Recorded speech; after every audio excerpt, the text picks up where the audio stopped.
Okay everyone, तो हम लोग साइन वाला जो कल लास्ट में हम लोगों ने ग्राफिकली कुछ देखा था, एक बार उसको देख लेते हैं।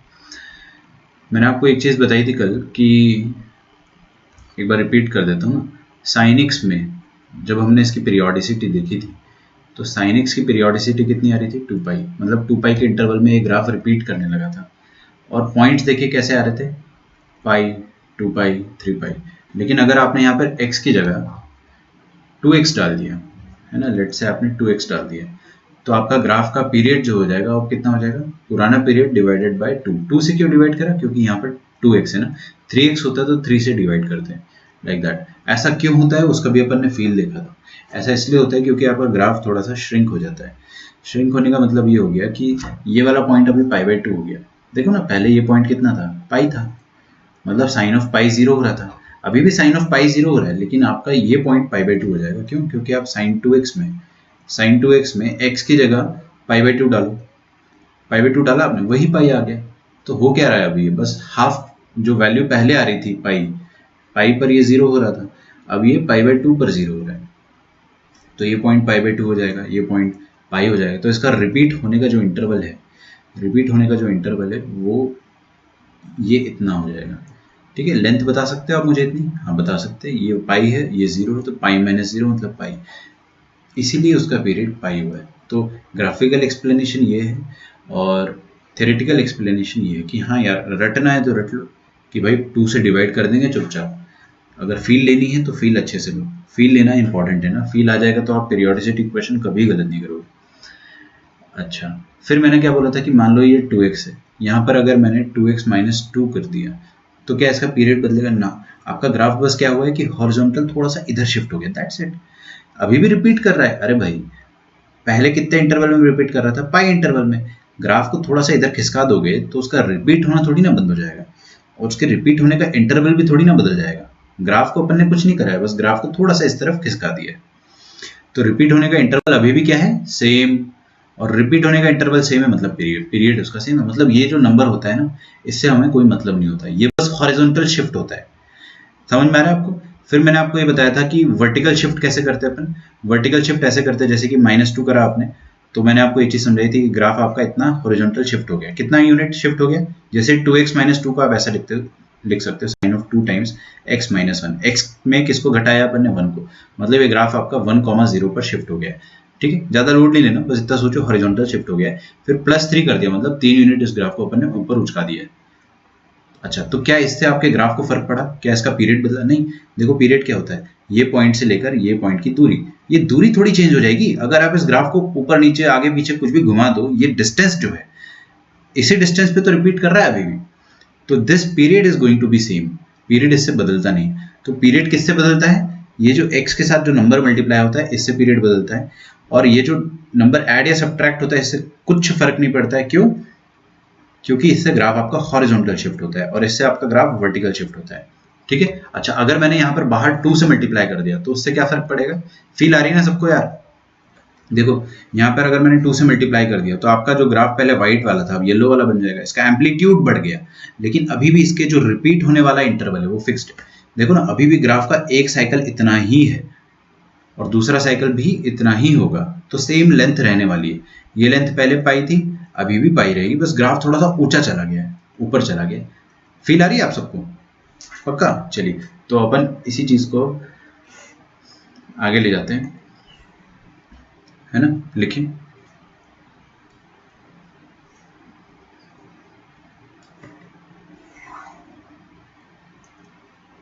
अल्टीमेट बॉक्स ऑफ नॉलेज, है ना। ये चीज बहुत इंपॉर्टेंट है, मैं आपको यहीं पे सब कुछ रिवाइज करके दे देता हूँ, है ना। बस देखना है आपको, लिखना नहीं है अभी, है ना। प्लीज देखिएगा।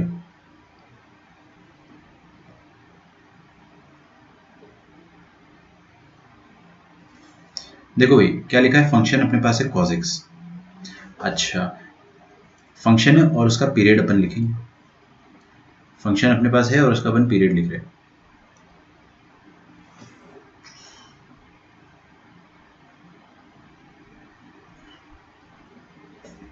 ठीक है, एक और लाइन बना दूं, अमीरों वाली फील आ जाएगी। ये लो भाई,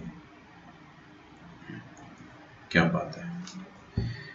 देखिएगा भैया ना, यहाँ फंक्शन लिख देते एकदम मतलब आग लग जाएगी। फंक्शन क्या है अपने पास, cos x। cos x का पीरियड क्या होता है, बच्चा बच्चा जानता है, इसका पीरियड होता है 2 पाई। सही है। अच्छा, मान लो अभी मैंने क्या करा,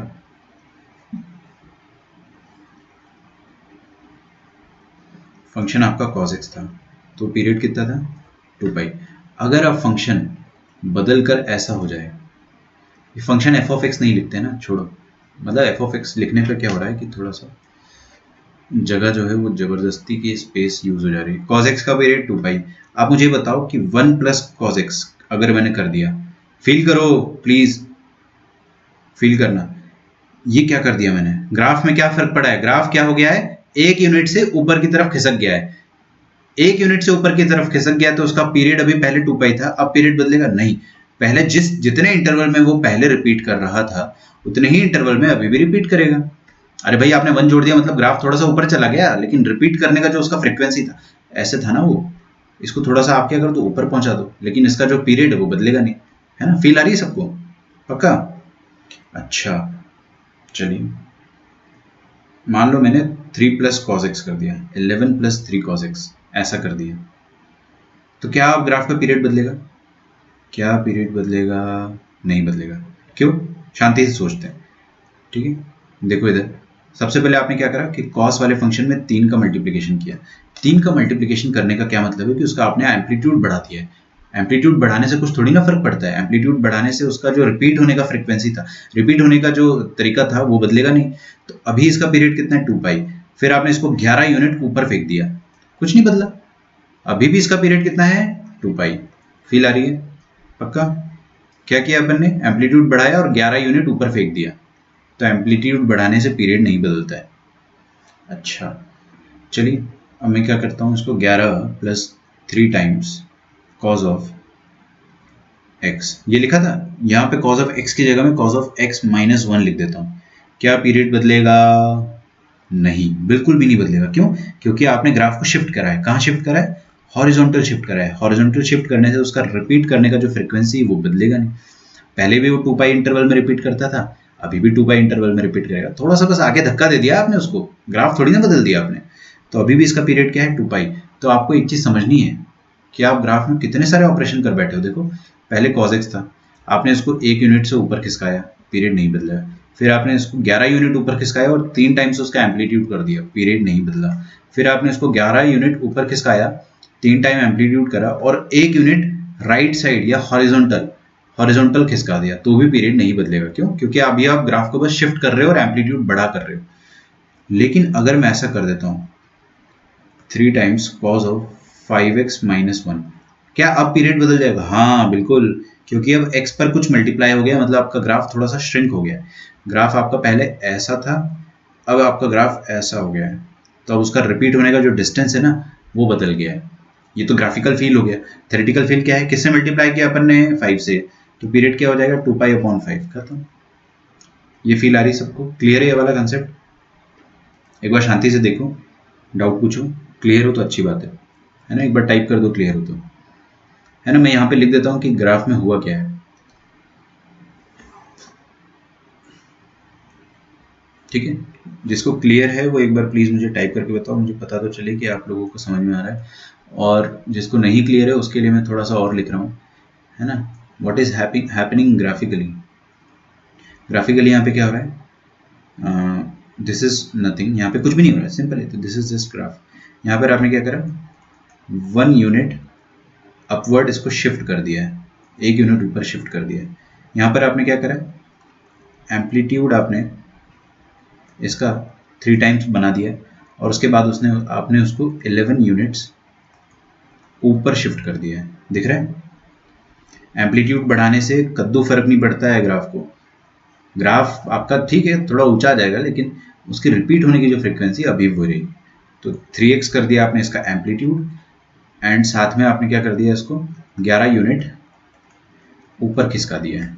यहाँ पर आपने क्या करा है, आपने उसका एम्पलीट्यूड उसका 3x करा है, 11 यूनिट ऊपर खिसका दिया है, और साथ में आपने इसको x माइनस 1 करा है ना, तो आपने 1 यूनिट राइट साइड खिसका दिया है, ग्राफ में फर्क नहीं पड़ा। तो आपको हरकतें पता चलनी चाहिए ग्राफ की क्या हो रही है।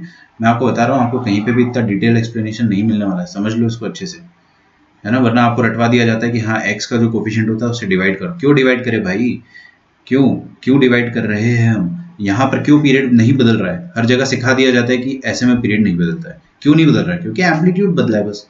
यहाँ पर क्या हो रहा है, एम्पलीट्यूड को आपने 3 गुना करा है, ग्राफ को 11 यूनिट से आपने ऊपर खिसकाया है, और राइट साइड भी शिफ्ट करा है, राइट साइड भी शिफ्ट करा है, लेकिन इस ग्राफ में 5x मल्टीप्लाई कर गया ना, तो इसकी वजह से आपका जो पीरियड होगा वो 2π/5 हो जाएगा। 5x का क्या यूज होता है, वो ग्राफ को श्रिंक कर देता है। श्रिंक मतलब उसको छोटा कर देगा, सिकुड़ा देगा। ठीक है, तो मैक्सिमम लोगों को क्लियर है, ऐसा मेरे को समझ में आ रहा है। ठीक है, आई होप क्लियर है। ठीक है, ये सबसे ज़्यादा इम्पोर्टेंट बक्सा है, ये मैं हर साल ये बक्सा में पढ़ाता हूँ। मतलब ऑब्वियसली कुछ और वैल्यूज़ लेके, लेकिन फील यही लेता है ना। ये सबसे इम्पोर्टेंट चीज़ है।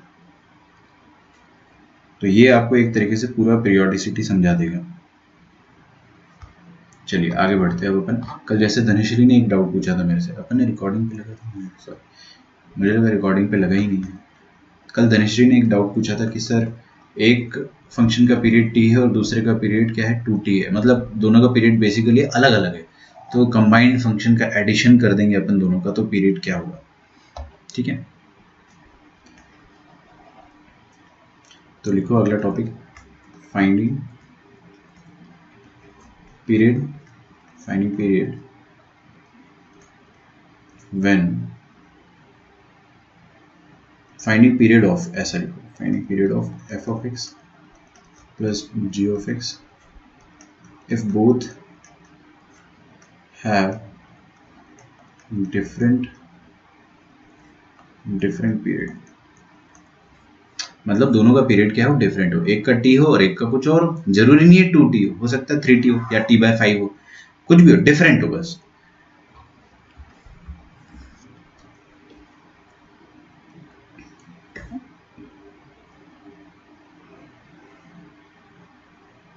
ये ऊपर क्यों जाने लग गया आजकल?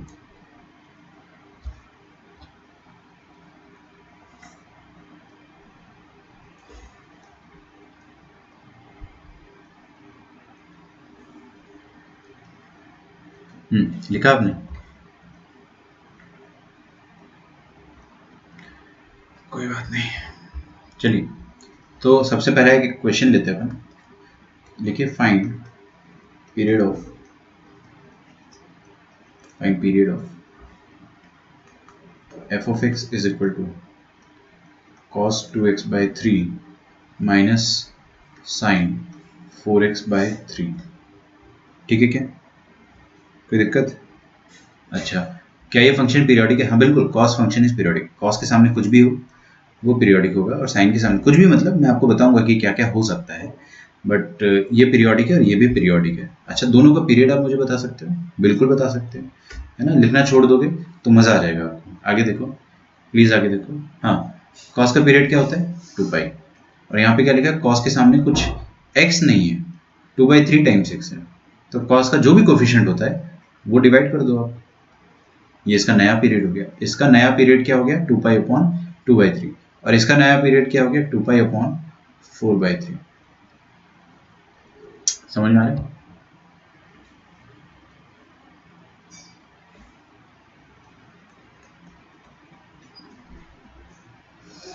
ओके, तो पहले फंक्शन का पीरियड क्या है?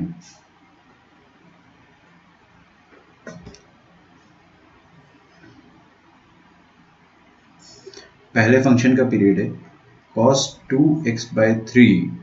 इसका जो पीरियड है दैट इज, देखो ये कितना आएगा, 2 और 2 तो कट जाएगा, तो ऊपर 3 बचेगा, तो 3π। और दूसरे फंक्शन का पीरियड जो है वो कितना है, 3π/2। ये 5 कर लो, है ना, इसको 5 कर लो, कोई फर्क नहीं पड़ेगा, बट क्या है ना कि एलसीएम लेने में दिक्कत ना है। इसको 5 कर लेना प्लीज। तो कितना हो जाएगा 5π/2। तो साइन ऑफ 4x/5, इसका पीरियड कितना हो जाएगा, 5π/2। तो आपसे अब पूछ रहा है कि दोनों का अगर एडिशन कर दिया मैंने, दोनों फंक्शन को ऐड कर दिया मैंने अगर, तो दोनों का पीरियड क्या हो जाएगा यार।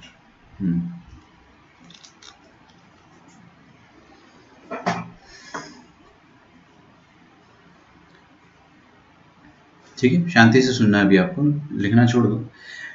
इसका पीरियड 3π है, मतलब क्या है कि ऊपर वाला फंक्शन जो है वो उसका graph it will repeat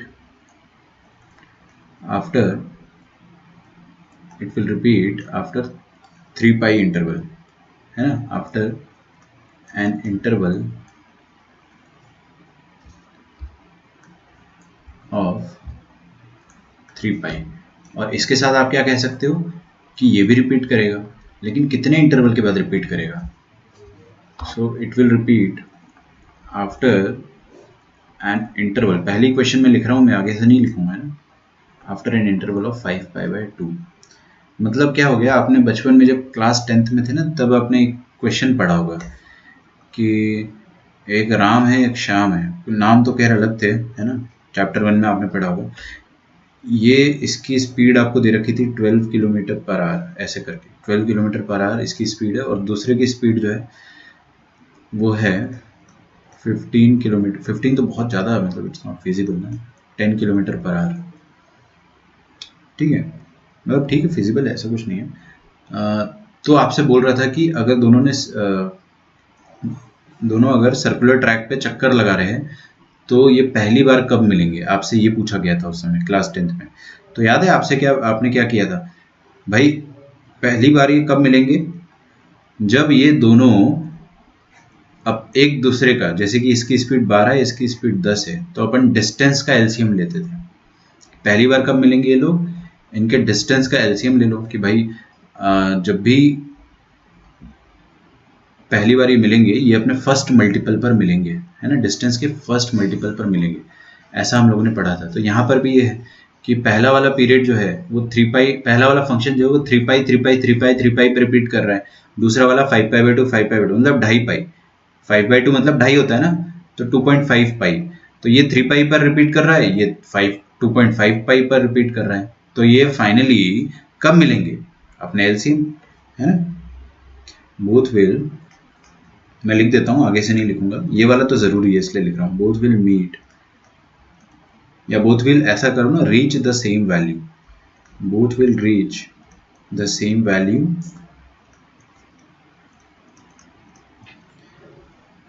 at their common multiple, at their common multiple। Common multiple को अपन अंग्रेजी में एलसीएम कहते हैं ना, तो ये चीज हो जाएगी एलसीएम। एलसीएम निकालते आता होगा आप लोगों को, है ना, आप तो एकदम एक्सपर्ट हो, है ना। तो वही period of f of x क्या हो जाएगा, that will be lowest common multiple of 3π and 5π/2। इन दोनों का एलसीएम निकालना है आपको। तो भाई 3π/1 बोल सकते हैं इसको और 5π/2 बोल सकते हैं। कैसे निकालेंगे एलसीएम, पता है किसी को, दो नंबर्स का एलसीएम कैसे निकालते हैं? कुछ लोग तो अंधाधुन मल्टीप्लाई कर देते हैं, आ गया सर एलसीएम। भाई वो एलसीएम नहीं होता है, बस वो कॉमन मल्टीपल होता है। आपको सबसे छोटा कॉमन मल्टीपल पता करना है ना। जैसे कि 2 और 3 है, 2 और 3 इनका एलसीएम क्या है 6, लेकिन कुछ लोग 12 बोलते हैं, तो 12 इसका कॉमन मल्टीपल है, गलत नहीं है, लेकिन वो लोएस्ट नहीं है। सबसे छोटा कॉमन मल्टीपल क्या आएगा, 6 आएगा। जैसे 18 भी इसका कॉमन मल्टीपल है, मतलब 2 का 6th मल्टीपल, 6 नहीं सॉरी 9th, 2 का 9th मल्टीपल 18 है और 3 का 6th मल्टीपल 18 है। बट आपको क्या पूछा है, सबसे छोटा मल्टीपल, तो सबसे छोटा मल्टीपल जो है वो लोएस्ट कॉमन मल्टीपल आएगा, और आपको वही चीज बताएगा कि पहली बार ये दोनों फंक्शन सेम वैल्यू कब देंगे। तो इन दोनों का एलसीएम निकालना है। अच्छा 2 मिनट के लिए अपन पाई को साइड में रखते हैं, ये जो पाई है इसको अपन साइड में रखते हैं। तो we have to find LCM of 3/1 and 5/2। तो यार फ्रैक्शंस का एलसीएम तो आप लोगों ने निकाला होगा, हम लोगों ने क्लास 10th में बहुत सारे क्वेश्चन करे ऐसे कि फ्रैक्शंस का एलसीएम निकालते हैं अपन, खासकर आर डी शर्मा में ऐसे क्वेश्चन होते हैं। तो फ्रैक्शन का एलसीएम कैसे निकलता है, एलसीएम ऑफ न्यूमरेटर का एलसीएम अलग से निकाल देंगे और एचसीएफ ऑफ डिनोमिनेटर, ठीक है। कुछ बच्चे HCF देख के तो एकदम घबरा जाते हैं कि पता नहीं क्या बोल दिया। HCF निकालना आता है अपने को पक्का? टेस्ट कर लिया अपन। देखो भाई HCF निकालते हैं, यहाँ पे लिखा है 3, यहाँ पे लिखा है 6। 3 और 6 का HCF क्या आएगा? बहुत आसान है ना। कभी भी HCF को आप कोई फॉर्मूले से या कुछ तरीके से मत निकालो। 3 और 6 इन दोनों में से कॉमन क्या आ रहा है? 3। ज़्यादा से ज़्यादा क्या कॉमन आ रहा है? 3। That's it. समझ में आ रहा है? जैसे मैं आपके सामने अगर बोल देता हूँ, सोचने दो, 24 और 36 ऐसा बोल दिया मैंने ना, तो इन दोनों में कॉमन क्या आ रहा है? कुछ बच्चे बोलेंगे सर 3 कॉमन आ रहा है। क्या ये हाईएस्ट है? ना ना ना ना ना, 6 भी कॉमन आ रहा है। देखो ना, 6 भी कॉमन आ रहा है। क्या ये हाईएस्ट है? नहीं नहीं, बिल्कुल नहीं। क्या 12? हाँ, 12 इज हाईएस्ट। 12 के बाद कोई भी नहीं आएगा। तो 12 is the highest common thing between these two, HCF। ठीक है, सबसे आसान तरीका HCF को रिटेन करने का जिंदगी भर यही है कि कॉमन निकालो बस, और ज़्यादा से ज़्यादा कॉमन निकालो। इसलिए तो हाईएस्ट कॉमन है, हाईएस्ट कॉमन फैक्टर है। लोएस्ट कॉमन मल्टीपल मतलब कि दोनों का मल्टीपल देखना और छोटे से छोटा मल्टीपल देखना। तो देखते हैं अपन। तो यहाँ पे आ जाएगा LCM ऑफ 3 एंड 5। न्यूमरेटर क्या है यहाँ पे? 3 और 5, उनका LCM। और डिनोमिनेटर क्या है? 1 और 2। डिनोमिनेटर का HCF निकालना है आपको, 1 और 2 का। अच्छा यहाँ देख लो एक बार और, जैसे मैं आपको ये दो नंबर्स दे देता हूँ, 24 और 25। इन दोनों में क्या कॉमन आ रहा है? कुछ कॉमन है? कद्दू कुछ कॉमन है, तो आप क्या बोलोगे? 1। HCF 1। अरे कुछ कॉमन नहीं तो 1 तो कॉमन हो गई ना, 1 तो हर किसी का कॉमन होता है। ठीक है, 1 तो इन दोनों में भी कॉमन था, बट हाईएस्ट थोड़ी ना, हाईएस्ट तो 3 है। 1 तो हर किसी में कॉमन होता है, बट आपको हाईएस्ट चाहिए। अब इनमें कुछ और कॉमन है नहीं, तो 1 ही हाईएस्ट हो गया। समझ में आ रहा है? अच्छा, तो 3 और 5 का LCM हो जाएगा कितना? 15। और HCF 1 और 2 का कॉमन कुछ आ रहा है? 1 और 2 में कुछ भी कॉमन नहीं है, तो 1 कॉमन हो, तो आपका आंसर आ जाएगा 15। अच्छा, मैंने क्या करा था, ये पाई को 2 मिनट के लिए साइड में रख दिया था, है ना। यहाँ पे चुपके से पाई फिर से जोड़ दो। अरे भाई, पाई को एक कांस्टेंट या मतलब एक वेरिएबल की तरह सोच लो। ऑल्दो एक इरेशनल नंबर होता है, बट अपन उसका लोड नहीं लेते। ठीक है, तो आपका आंसर क्या हो जाएगा? 15 पाई। तो एफ ऑफ एक्स का जो पीरियड हो जाएगा वो हो जाएगा 15 पाई। क्लियर है? देख लो भाई, अपन ने LCF LCM भी पढ़ लिया।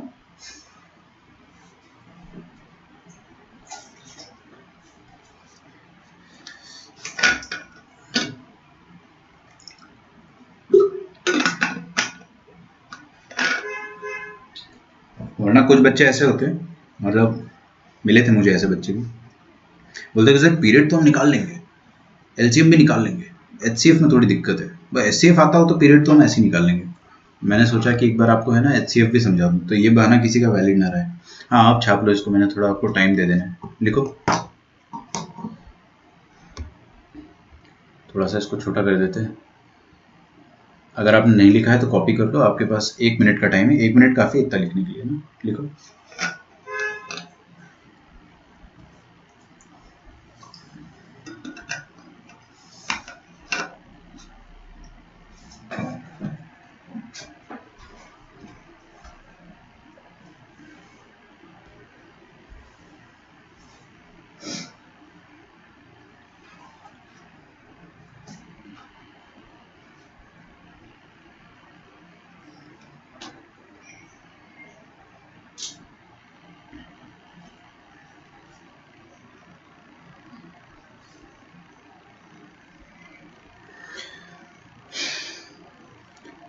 अगर किसी ने लिख लिया है बाय चांस, तो उसको एक क्वेश्चन दे देता हूँ।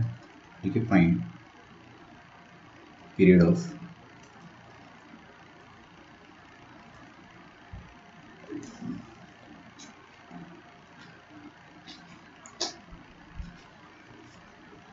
f of x is equal to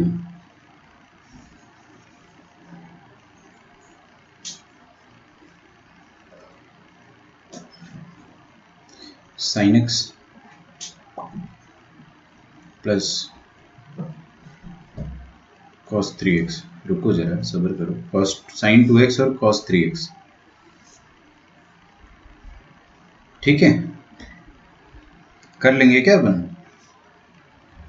चलो देखते हैं। अब तो लिख लिया होगा।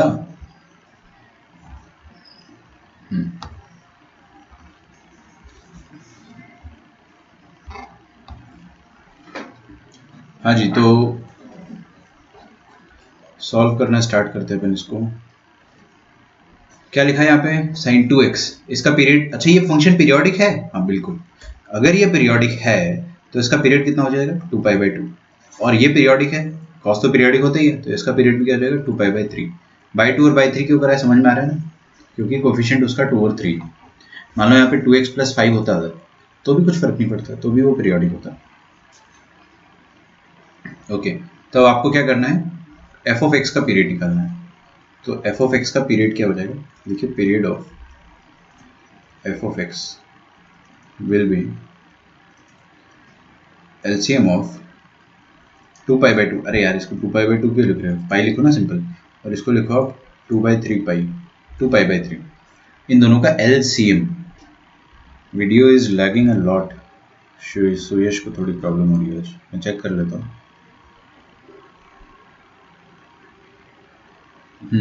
ठीक है,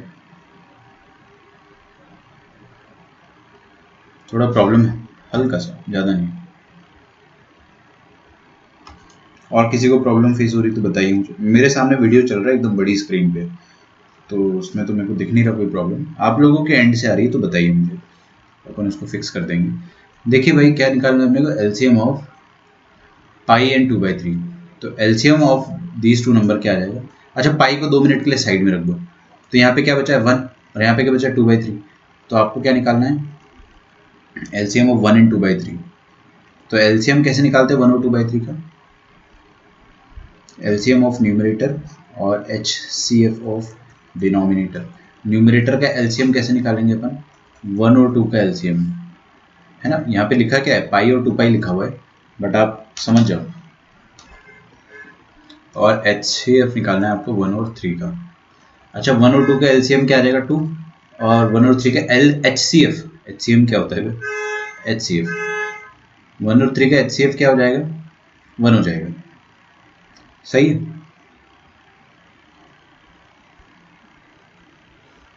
अरे भाई 1 और 3 में कुछ कॉमन है क्या, नहीं है, तो 1 हो जाएगा, तो बस पाई आप चिपका दो यहाँ पे वापस, तो 2 पाई, तो पीरियड ऑफ फंक्शन क्या हो जाएगा, इनका पीरियड हो जाएगा पीरियड ऑफ 2 पाई। ठीक है, अगला क्वेश्चन लिखिए।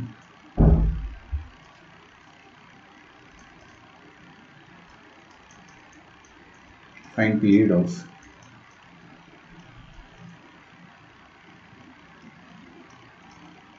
f(x) is equal to sin x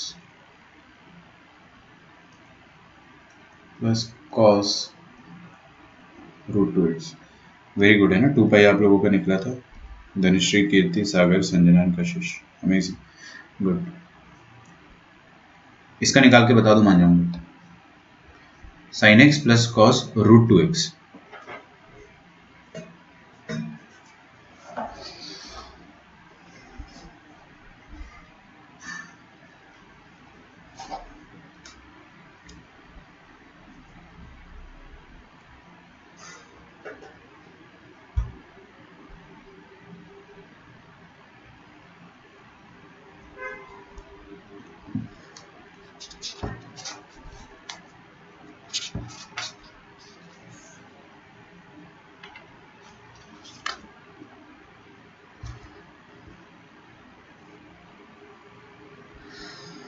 ध्यान से देना है ना, मेरे को देखना है कि आप लोगों ने बचपन में कितनी पढ़ाई करी थी, क्योंकि अब बचपन के कंसेप्ट जो है वही लगाना है आपको, HCF और LCM। ठीक है, यहाँ पर एक क्लास 9th का कंसेप्ट लगेगा। अरे यार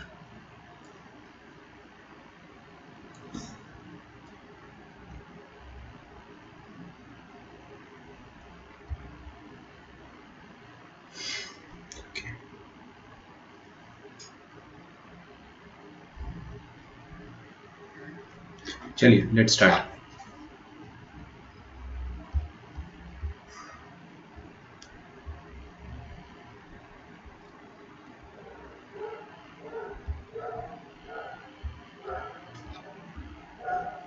find period of sin x plus cos √2x। तो हमने कहा अपने आप से कि यहाँ पर क्या है साइन पीरियोडिक, हाँ बिल्कुल, इसका पीरियड क्या है, इसका पीरियड है 2 पाई, कोई लफड़ा ही नहीं यहाँ पे, x के साथ कुछ मल्टीप्लाइड नहीं है, इसका पीरियड क्या है 2 पाई बाय √2। तो पीरियड ऑफ एफ एक्स क्या आ जाएगा, period of f of x ये आ जाएगा LCM ऑफ 2 पाई। ये कितना हो गया, ये हो गया आपका √2 और 2 कट जाएगा तो √2 पाई हो जाएगा। तो यहाँ पे लिखा है आपके सामने √2 पाई। इन दोनों का LCM निकालना है आपको, 2√2 पाई। ठीक है, कीर्ति का आंसर आया है, नाइस। देखते हैं और किसका आंसर आता है। इन दोनों का LCM निकालना है, तो मैं थोड़ा सा पॉज लेता हूँ, देखता हूँ आप लोगों में से कितने लोगों का आता है।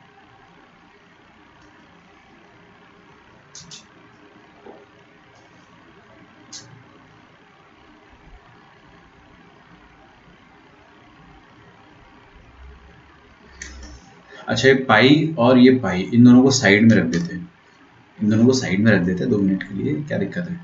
तो आप क्या निकाल लो, LCM ऑफ 2 एंड √2, है ना। अभी आंसर आया नहीं किसी का, तो फिर मैं ट्राई करता हूँ। अब 2 और √2 का LCM क्या आएगा, 2 और √2 का LCM जो है दैट इज नॉट डिफाइंड, है ना। 2√2 नहीं आएगा इसका LCM, इनका LCM नॉट डिफाइंड, है ना। बट कॉमन जनता जो है वो 2√2 आंसर करती है, नॉट डिफाइंड। क्यों भाई, क्यों नॉट डिफाइंड है, लिखिए आगे लिखो, नोट, नोट या टिप लिख लो, है ना। ये चीज़ क्लास 8th में पढ़ाई जाती है अपने को, सॉरी LCM HCF तो अपन ने क्लास 5 में सीखा था ना, इसलिए अपन भूल गए अभी कि इर्रेशनल और रैशनल नंबर में कुछ प्रॉब्लम होती है। देखो LCM of rational and irrational numbers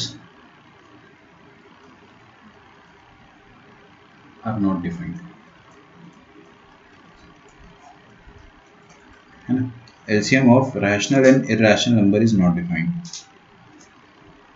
तो अभी तक जितने लोगों ने भी आंसर दिया, आप लोगों का आंसर तो गलत हो गया, है ना। ठीक है, बट आप लोगों ने जो आंसर दिया वो सही गलत आंसर है, मतलब 2√2 पाई, है ना, ये गलत आंसर है। बट ये अच्छी मिस्टेक है, इट्स अ गुड मिस्टेक कि आप लोग इस मिस्टेक को किए तो सही।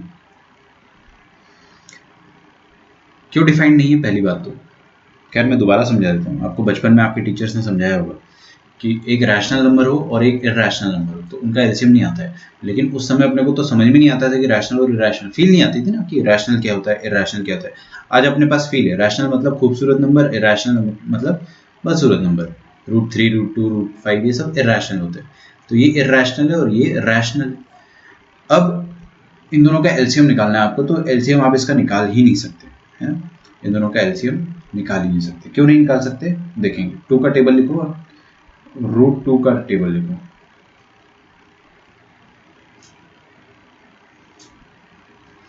टू का टेबल लिखो आप, 2 का टेबल आएगा 2 1 2, 2 2 4, 2 3 6, 2 4 8, 2 5 10।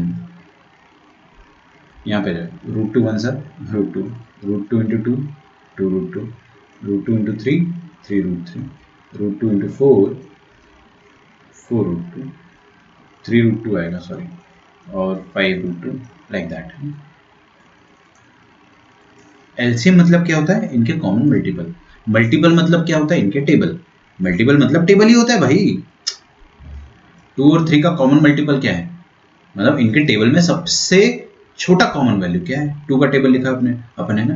2 to the 4, 2 3 6, 2 4 8, 2 5 10, 2 6 12, 2 7 14, 2 8 16, 2 9 18, 2 10 20, 3 2 6, 3 3 9, 3 4 12, 3 5 15, 3 6 18, 3 7 21, 3 8 24, 27 और 30। ठीक है, अब ये इनके मल्टीपल है। 2 के, अब 2 के मल्टीपल 10 तक ही नहीं होते, बहुत सारे होते हैं, बस अपने को 10 तक याद करवाए जाते थे बचपन से। कॉमन मल्टीपल का क्या हो गया कि ये 2 के मल्टीपल है और ये 3 का मल्टीपल है। लोएस्ट कॉमन मल्टीपल मतलब इनके कॉमन मल्टीपल में सबसे छोटा वैल्यू जो कॉमन आ रहा है वो। ठीक है, तो जैसे यहाँ पर 6 आ रहा है और यहाँ पर भी 6 आ रहा है, तो this is the lowest common value, सबसे छोटा कॉमन वैल्यू है। अगला कॉमन वैल्यू इनमें क्या है, जैसे यहाँ पर 12 आ रहा है और यहाँ पर भी 12 आ रहा है, तो this is also common, but ये छोटा नहीं, सबसे छोटा नहीं है ना, ये सबसे छोटा नहीं है, तो इसको अपन लोएस्ट कॉमन मल्टीपल नहीं बोलेंगे। लोएस्ट कॉमन मल्टीपल तो सिर्फ 6 होगा, 2 और 3 का। उसी तरीके से 2 और √2 का टेबल अगर आप लिखोगे ना, तो उन दोनों के टेबल में कभी भी कोई भी चीज कॉमन आने ही नहीं वाली। कहाँ से आ जाएगी, कहाँ से आ जाएगी, ये सारे नंबर मनुष्यत वाले नंबर है, देखो सारे इर्रेशनल नंबर है और ये सारे प्यारे नंबर है रैशनल। तो क्या कभी रैशनल नंबर और इर्रेशनल नंबर बराबर हो सकते, चांस ही नहीं। तो एक बात ही पैदा नहीं होती कि कभी कोई ना कोई वैल्यू इक्वल आएगी, कोई भी वैल्यू कभी भी इक्वल आएगी ही नहीं। समझ में आ रहा है, क्लियर है आपको, कंसेप्ट क्लियर है एकदम। मैं आपको क्या बताऊं, क्लास दूसरी तीसरी के हिसाब से समझा रहा हूँ, समझ में आना चाहिए।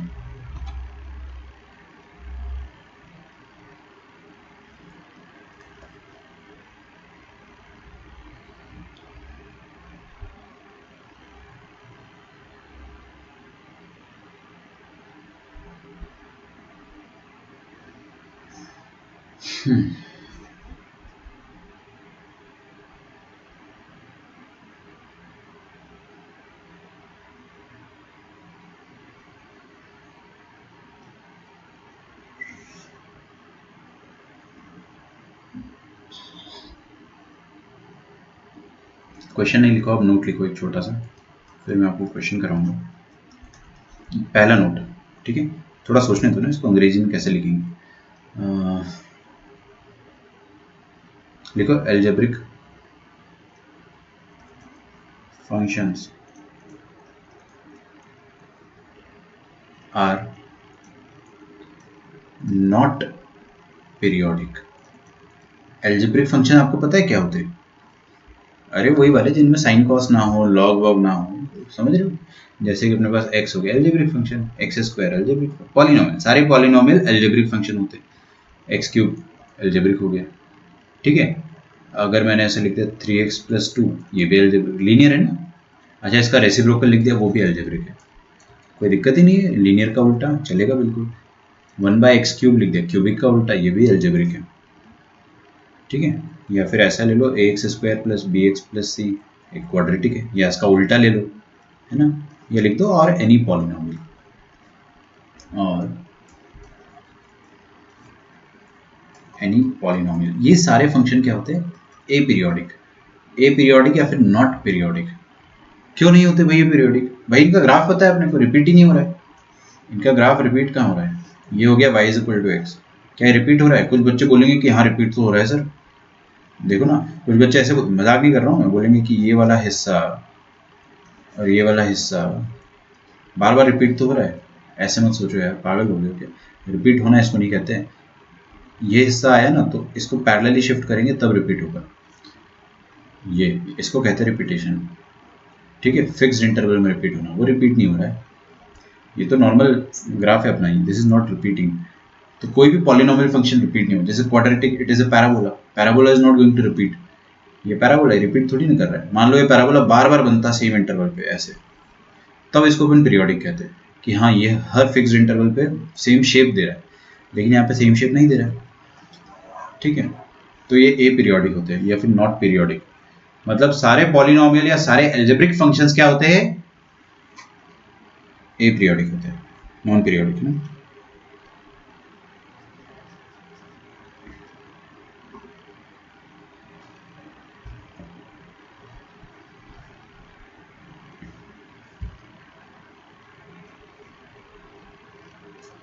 लिखिए,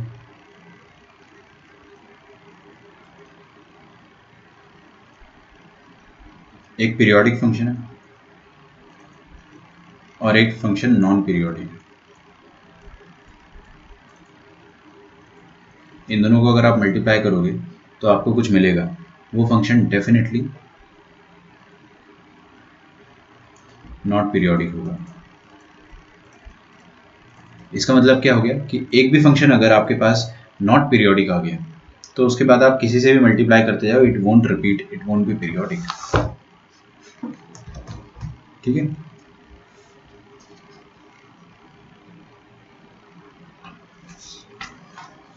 क्वेश्चन करते हैं अपन, पहले ये लिख लो पहले अच्छे से।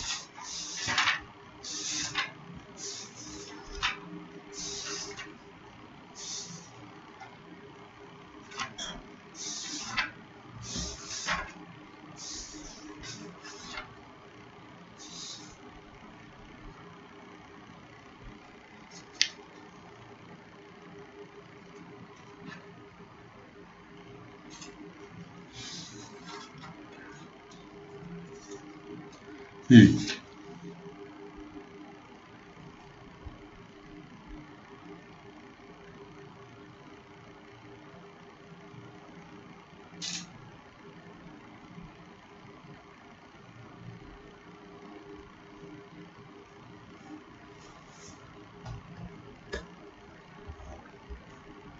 लिखो, अगर हमारे पास कोई फंक्शन है एफ ऑफ एक्स और if this function is periodic, ठीक है, ध्यान से देखना है ना, ये वाला जो पॉइंट है ये काफ़ी इंपॉर्टेंट है और इसको मैं प्रॉपर इंग्लिश में लिखवा नहीं सकता हूँ, लेकिन आपको मैं समझा दूंगा, अच्छे समझ में आ जाएगा आपको।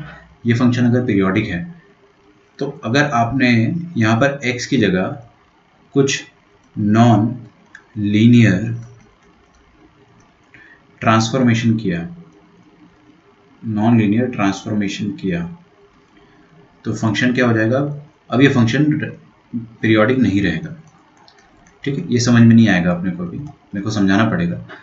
लिखिए, नॉन लीनियर ट्रांसफॉर्मेशन, इसको देसी भाषा में अगर अपने को बोलना है तो आर्ग्यूमेंट के साथ लिखिए, आर्ग्यूमेंट के साथ, इसके नीचे लिख लेना छोटा, साथ नॉन लीनियर खिलवाड़ समझते ना, खिलवाड़ तो पता ही होगा आपको, है ना, जो अपन लोग अपनी ज़िंदगी के साथ करते हैं वही वाला।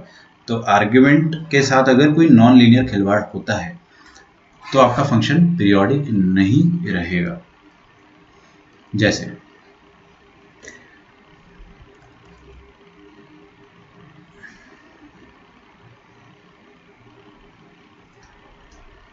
लिखिए कमेंट, अगला क्वेश्चन है ऑन पीरियोडिसिटी, ऊपर वाला पॉइंट लिख रहे हो ना आप लोग, लिखो comment on periodicity of the following functions.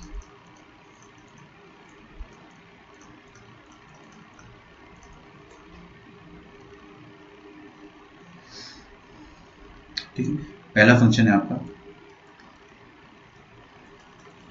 y is equal to 3x plus 5, ठीक है। आपको बताना है पीरियोडिक है या नहीं है। मैं आपको कुछ कुल मिला के 5-6 क्वेश्चन दूंगा। सेकंड क्वेश्चन है आपके पास कॉज ऑफ रूट एक्स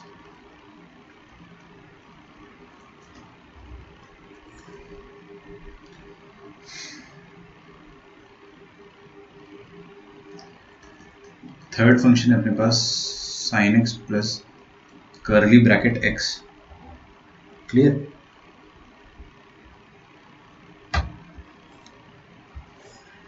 यहाँ लिख देते ना फोर्थ है आपके पास y is equal to x into sine x,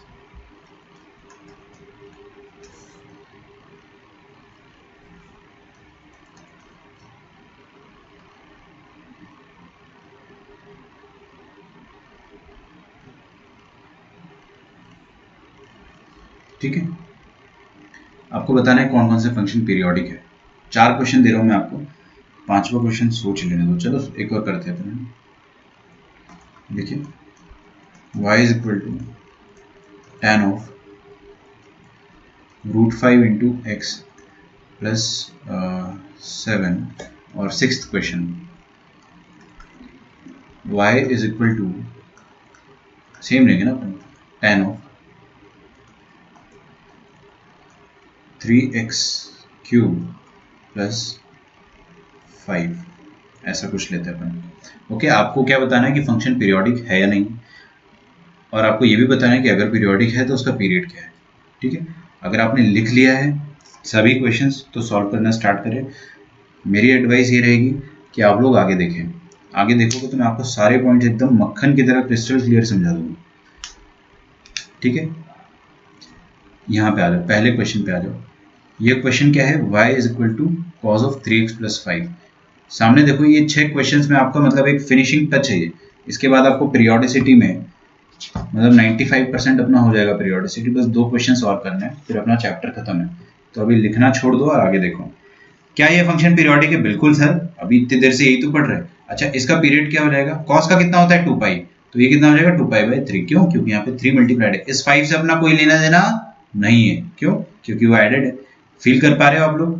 पक्का कोई दिक्कत तो नहीं है? हाँ, ठीक है। अच्छा अगर मैं यहाँ पे 3 लगा देता हूँ बाहर, तो पीरियड बदलेगा? नहीं, बिल्कुल भी नहीं। क्यों? क्योंकि बस ग्राफ का एम्पलीट्यूड बदला है, लेकिन ग्राफ अभी भी वही पॉइंट्स पे कट कर रहा है। ठीक है, जो पहले ग्राफ जहाँ पे कट कर रहा था, जैसे पहले ग्राफ अपना मान लो ऐसा था, ठीक है, ये व्हाइट वाला ग्राफ पहले था, अब येलो वाला हो गया, तो ग्राफ थोड़ा ऊंचा चला गया, लेकिन उसका जो रिपीट होने का इंटरवल था वो बदला नहीं है। तो 3 से मल्टीप्लाई होता है ना जब बाहर, तो इसका मतलब एम्पलीट्यूड चेंज होता है। फील आ गई ना अपने को? अच्छा अगर मैं +76 कर दूंगा तो पीरियड बदलेगा? नहीं, आपने इसको एक लात मार के 76 यूनिट्स ऊपर पहुंचा दिया, लेकिन उसका वो अंदर का जो डिस्टेंस है वो थोड़ी ना, मतलब अंदर की बात तो नहीं बदली ना, अंदर की बात इज इंपॉर्टेंट। तो इसका पीरियड कितना हो जाएगा? 2π/3। अगले क्वेश्चन पे आ जाते हैं। अगला क्वेश्चन क्या कह रहा है? Cos of root x. आपने क्या करा? अच्छा ये जो सेकंड फंक्शन है, चलो फर्स्ट फंक्शन है, ये फर्स्ट फंक्शन कहाँ से डिराइव्ड है? ये cos x से डिराइव्ड है। ये फंक्शन cos x से डिराइव्ड है, मतलब y is equal to cos x जो है वो भेजा है भगवान ने। फिर हमने क्या करा उसमें? 3x + 5 खुद से अपन ने खिलवाड़ करा है। इसको कहते हैं आर्ग्यूमेंट के साथ खिलवाड़ करना।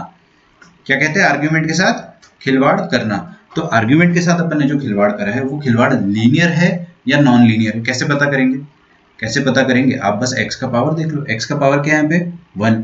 1 मतलब लीनियर है नॉन लीनियर? लीनियर। बस तो जो खिलवाड़ है वो क्या है? दिस इज ए लीनियर खिलवाड़। लीनियर खिलवाड़ चलेगा, दौड़ेगा। ठीक है, देखो कितना खुश है वो। लीनियर खिलवाड़ से पीरियोडिसिटी में फर्क नहीं पड़ता है ना। लेकिन यहाँ पे आ जाओगे अगर आप, तो ये वाला खिलवाड़ कौन सा है भाई साहब? ये आपने, ये कहाँ से डिराइव्ड है? भगवान ने अपने को cos x दिया था, लेकिन हमने क्या कर दिया? उसमें हाफ पावर चढ़ा दिया x के ऊपर, cos ऑफ x की पावर में हाफ चढ़ा दिया। तो ये लीनियर खिलवाड़ हुआ या नॉन लीनियर खिलवाड़ हुआ? नॉन लीनियर है ना, दिस पावर इज नॉट 1। तो इस नॉन लीनियर की वजह से क्या हो जाएगा? Not periodic. मैंने आपको अभी भी सिखाया था। ठीक है, लिख लो यहाँ पे, नॉन लीनियर खिलवाड़ लिख लेना भैया। जो भी आप आर्ग्यूमेंट के साथ चेंजेस करते हो वो लीनियर होना चाहिए, दैट्स इट। लीनियर है तब तक कोई दिक्कत नहीं है ना, तब तक कोई दिक्कत नहीं है। यहाँ पर आ जाओ। अच्छा पहला फंक्शन और दूसरा फंक्शन का एडिशन पूछा गया, तो यहाँ पे कोई फंडा नहीं लगता है। सुनो मेरी बात, अगर एक फंक्शन पीरियोडिक है और दूसरा फंक्शन अगर नॉन पीरियोडिक है, अगर दूसरा फंक्शन नॉन पीरियोडिक है या पीरियोडिक है भी, तो आप कुछ कमेंट नहीं कर सकते हो। जैसे ये क्या फंक्शन पीरियोडिक है? हाँ बिल्कुल। Fractional part of x periodic है? बिल्कुल पीरियोडिक है, क्योंकि अपन ने इसका ग्राफ देखा है ना, ये होता है ऐसा, रिपीट करता है ना, हर 1 1 के इंटरवल पे रिपीट करता है, कल ही अपन ने देखा था। ओके, तो इसका पीरियड कितना हो जाएगा बच्चों? साइन का तो बच्चा बच्चा जानता है 2π, और फ्रैक्शनल पार्ट का पीरियड क्या होता है? 1। तो इन दोनों का पीरियड क्या हो जाएगा? LCM of 2π and 1। और 2π और 1 का एलसीएम आप निकाल सकते हो क्या? नहीं, नॉट डिफाइंड। क्यों भाई? क्यों डिफाइंड नहीं? क्यों डिफाइंड नहीं है? क्योंकि एक नंबर इरेशनल है और एक नंबर रैशनल है। ये मत पूछना क्यों भाई, पाई इरेशनल नंबर होता है, pi is an irrational number. अगले क्वेश्चन पे आते हैं अपन। y is equal to x into sine x, x into sine x. देखिए ध्यान से, ये फंक्शन क्या है? दिस इज पीरियोडिक, इसका पीरियड कितना है? 2π। ये फंक्शन क्या है? Aperiodic. भाई साहब एल्जेब्रिक फंक्शन लिख लो यहाँ पे, एल्जेब्रिक फंक्शन है। एल्जेब्रिक फंक्शन अपन ने यहाँ पे चिल्ला चिल्ला के लिखा था क्या? They are not periodic. तो एक पीरियोडिक और एक नॉट पीरियोडिक, ये चीज अपन ने यहाँ पे भी लिखी थी। If one function is not periodic, other is periodic, तो दोनों का प्रोडक्ट नॉट पीरियोडिक आएगा। बट सम के बारे में वी कैन नॉट कमेंट, सम के बारे में हम कमेंट नहीं कर सकते। आप चाहो तो ये 2 के नीचे 3, मैं यहाँ पे एक लिखवा देता हूँ, पॉइंट नंबर 3 या 2.1 लिखवा देते हैं ना अपन इसको, 2.1। जगह तो होगी थोड़ी सी ना यार, होनी चाहिए, नहीं है तो साइड में लिख लेना।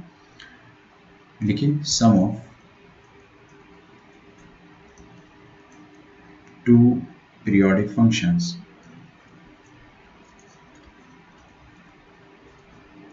sum of 2 periodic functions may or may not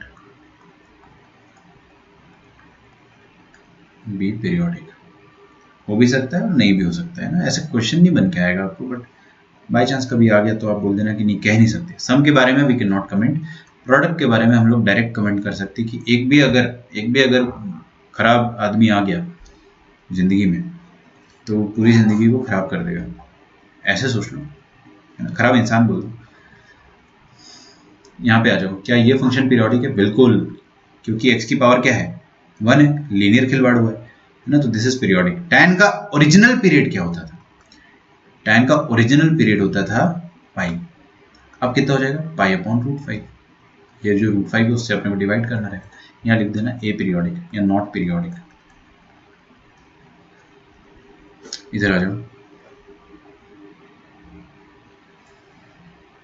y is equal to 3x cube plus 5।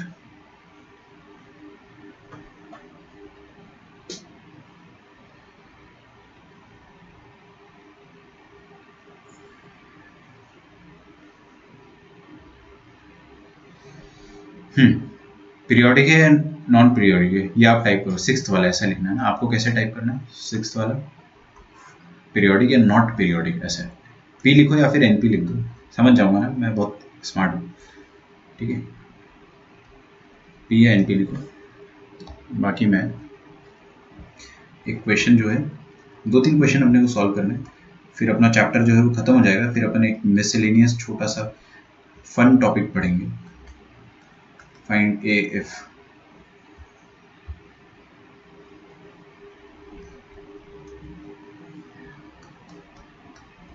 f of x is equal to a plus 3 into x plus 5a, x belonging to all real number is periodic।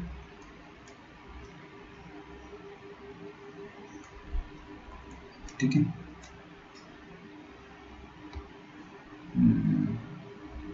NP बोल रहे हो आप लोग ना, तो that means not periodic. तो Nikita, Aditya and Nikhil, Aditya Kirti, Aditya Garje,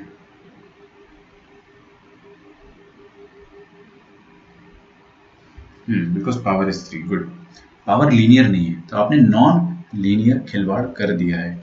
जैसे ही आपने नॉन लीनियर खिलवाड़ कर दिया है तो इसका मतलब इट इज नॉट पीरियोडिक। लिखो भाई, लिख लोगे ना, यहाँ पे लिख लेना नॉन लीनियर खिलवाड़, इसलिए नॉट पीरियोडिक हो जाएगा। चलो, आप लोग अब बहुत ज़्यादा स्मार्ट हो गए हो, आपको काफ़ी चीज़ें समझ में आने लगी है, और डीपीपीज में भी बहुत सारे बच्चों को परफॉर्मेंस जो है वो काफ़ी अच्छा है ना। तो ये वाला क्वेश्चन करके बताओ, क्या लिखा आपने सामने?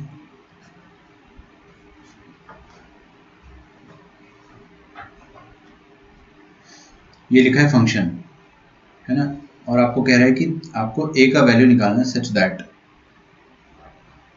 That okay because power is 3। Aditya का कहना था। कशिश, कीर्ति, आदित्य नवले, आपका भी आंसर सही था।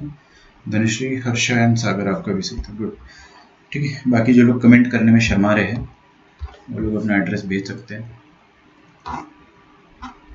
ऐसे ही आप लोगों को मैं चूड़ियाँ ऑर्डर कर दूंगा, तो फिर अगली बार से आप लोग शर्माओगे नहीं, ठीक है। नॉट गुड है ना, अच्छा जोक नहीं था। चलिए, f of x is equal to a plus 3 into x, ये करना है अपने को।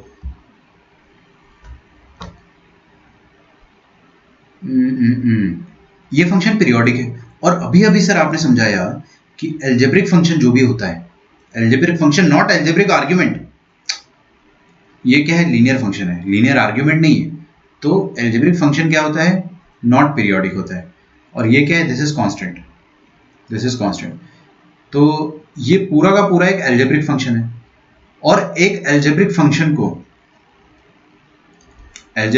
को अगर मुझे पीरियोडिक बनाना है, अगर एल्जेब्रिक फंक्शन को मुझे पीरियोडिक बनाना है तो क्या करूंगा मैं? कुछ नहीं कर सकता हूं, मैं इसका एल्जेब्रिक वाला पार्ट डिलीट कर देता हूं। इसका एल्जेब्रिक वाला पार्ट कौन सा है, जो x का कोफिशिएंट है। मतलब अगर मैं इस चीज को 0 कर देता हूं, है ना, मान लो इसका मैंने खून कर दिया, है ना, इसको मैंने हटा दिया यहाँ से, 0 कर दिया, तो आपके पास क्या बचेगा, 5 है। F of x is equal to 5 है, इज अ कांस्टेंट, है ना, कांस्टेंट फंक्शन पीरियोडिक होता है, तो ये फंक्शन पीरियोडिक हो जाएगा। मतलब मेरे को अगर इस फंक्शन को पीरियोडिक करना है तो मुझे इसका खून करना पड़ेगा, समझ रहे हो, मुझे ये वाला जो एल्जेब्रिक वाला पार्ट है उसको हटाना पड़ेगा, है ना। चाहे तो लिख लो, सिंपल सा फंडा है, लिखो सिंपल फंडा, remove the algebraic part, remove the algebraic part. तो आप अगर एल्जेब्रिक पार्ट को रिमूव करोगे तो इस वाला जो ये वाली जो चीज़ है ना, दैट इज a+3, उसको 0 पुट कर दोगे तो a कितना हो जाएगा, -3, है ना, a-3 हो जाएगा। बाइनरी ऑपरेशन आपको नहीं आता है, मुझे पता है मॉड्यूल में दे रखा है, बट आपको नहीं है, बोर्ड्स में भी नहीं पूछता है। पढ़ा दूंगा मैं ना फ्री टाइम निकाल के कभी भी, अगर वो इतना इंपॉर्टेंट नहीं है तो उस पर अभी अपन टाइम वेस्ट नहीं करेंगे, बस ये मेरा मानना है ना। वरना अभी भी पढ़ा सकता था मैं, बट अपने पास आगे बहुत सारे टॉपिक ऐसे जो बच्चे हैं, तो मेरा मानना है कि जब वो आता ही नहीं है तो क्यों पढ़ना है। स्टेट बोर्ड वाले बच्चों को पूछा जाता है, बट वो मैथमेटिकल लॉजिक होता है ना, वो जेई में भी आता है, उसको भी अपन बाइनरी कहते हैं मैथमेटिकल लॉजिक को, क्योंकि इसमें भी 1 0 1 0 चलता है, बट बाइनरी थोड़ा सा और अलग होता है। वो मैं बाद में पढ़ाऊंगा जब मुझे लगेगा कि हमको पढ़ लेना चाहिए।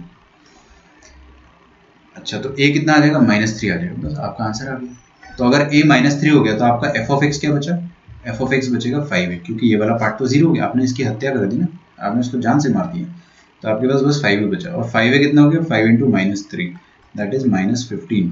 तो y इज इक्वल टू -15 क्या है, कांस्टेंट फंक्शन, और मैंने आपको सिखाया था कांस्टेंट फंक्शन जो होता है वो पीरियोडिक होता है, कांस्टेंट फंक्शन लिखिए, हेंस पीरियोडिक।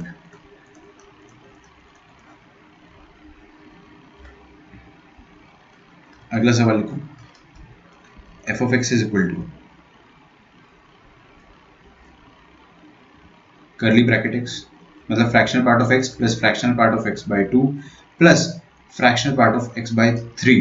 क्या ये फंक्शन पीरियोडिक है, बिल्कुल पीरियोडिक है, क्योंकि इसका ग्राफ भी आता है अपने को, तीर वाला ग्राफ होता है ना, ये 1 1 1 1 के इंटरवल पे रिपीट करता है, तो तीनों फंक्शन पीरियोडिक है। इसका पीरियड क्या हो जाएगा 1, और इसका पीरियड 1/12। क्यों भाई, क्योंकि x का कोफिशिएंट जो है इससे डिवाइड करते हैं ना, x का कोफिशिएंट हाफ है, तो आपने क्या करा, हाफ से डिवाइड कर दिया,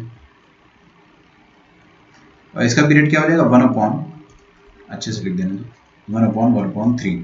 तो इसका पीरियड 1, इसका पीरियड हो जाएगा 2, और इसका पीरियड हो जाएगा 3। अच्छा, तो तीनों का कंबाइंड पीरियड क्या हो जाएगा, तीनों का कंबाइंड पीरियड हो जाएगा एलसीएम ऑफ 1 2 3, और 1 2 3 का एलसीएम तो कोई भी निकालेगा, कितना आ जाएगा, 5 आ जाएगा ना, 6 आएगा, ठीक है।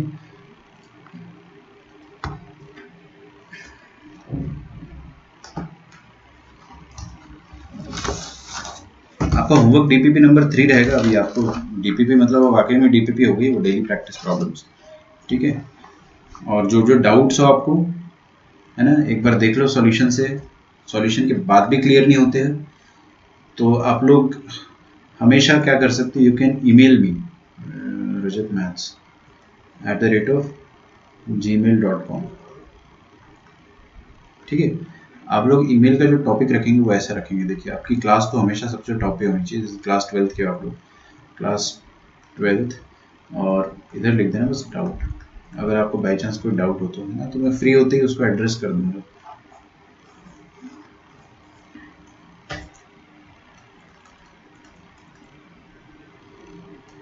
मैं ये डीपीपी की बात नहीं कर रहा हूँ, अदर दैन डीपीपी अगर आपको कोई डाउट हो तो आप उसी पे एड्रेस करें, है ना, वो अभी अच्छा हमारा सोर्स ऑफ कम्युनिकेशन रहेगा। हाँ भाई, इसका पीरियड बताओ जल्दी से।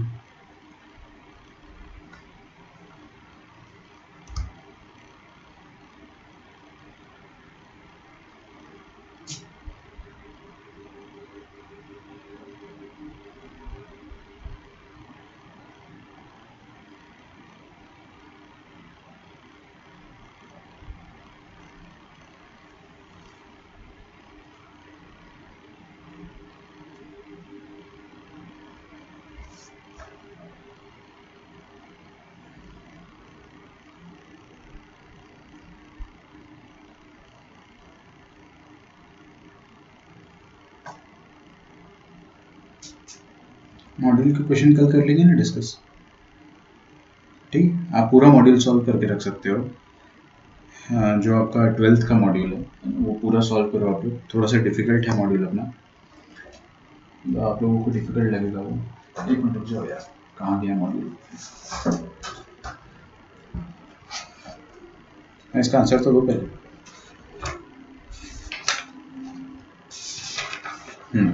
तो हम लोग अभी क्या करेंगे,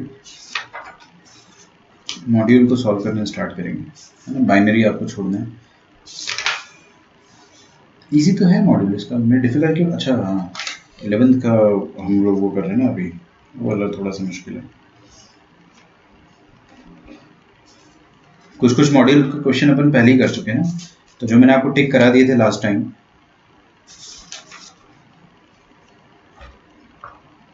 वो सब छोड़ के अपन कल से स्टार्ट करेंगे मॉड्यूल सॉल्व करना, ठीक है, शांति पूर्वक एकदम अच्छे से। अच्छा चलिए इसको देखते हैं अपन। 1 तो नहीं आना चाहिए यार इसका आंसर, 6 भी नहीं आना चाहिए। क्या कर रहे हो यार, ऐसा मत करो आप लोग। धनुश्री फिर से आंसर निकालो, जब आपका आंसर सही आएगा तभी मैं बताऊंगा।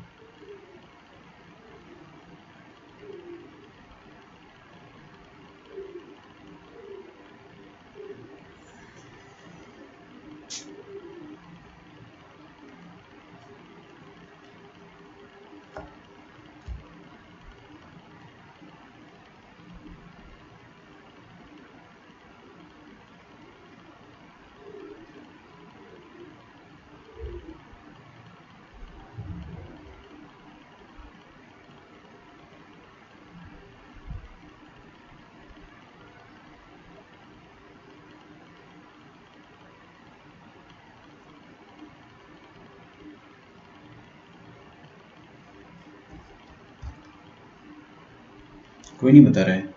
इसका period 1, fractional part of x का पीरियड 1 होता है।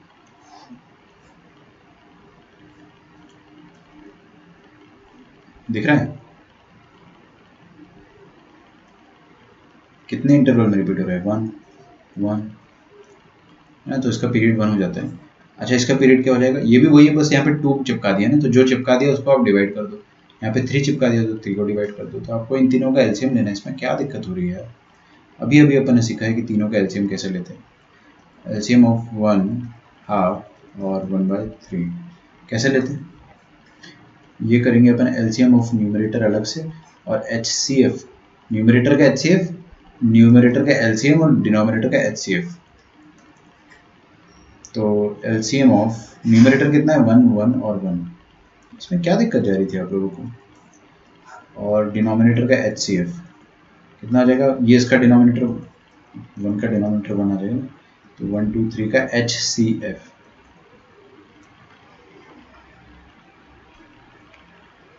ठीक है,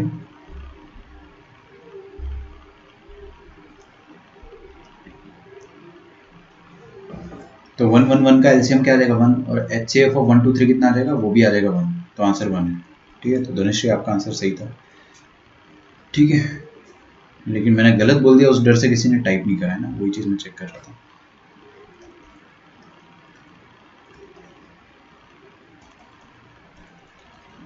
इसका आंसर आपको मुझे सेंड करना है। अगर F of x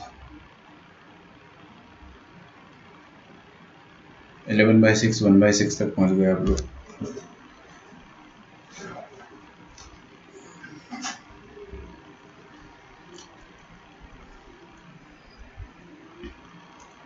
if f of x is equal to f of x plus 2 plus f of x minus 2 for all x in the domain of the function f, find period of f of x, find period of f of x। ठीक है, ये आप solve करोगे आराम से। इसमें एक hint दे देता हूँ मैं आपको, देखिए hint,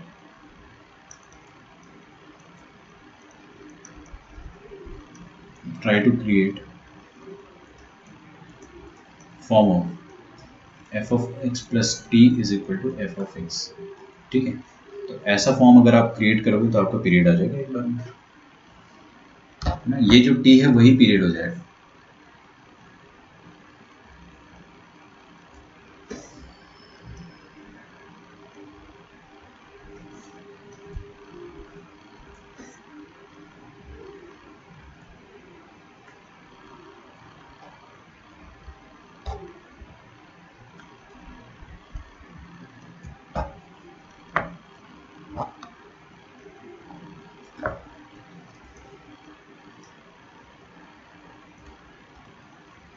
which of the following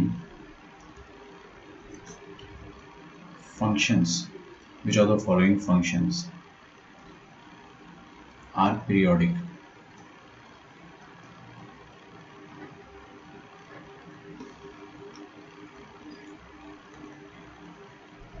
तो इसका जवाब जो है आप लोगों को देना है अभी के अभी। काफ़ी आसान क्वेश्चन है। ए, ये हो गया आपका ऑप्शन है। ऑप्शन बी हो गया f of x is equal to sine of 1/x for x not equal to 0 and f of 0 is equal to 0. B, C हो गया f of x is equal to x cos x और D हो गया आपके पास f of x is equal to tan of 6x plus 7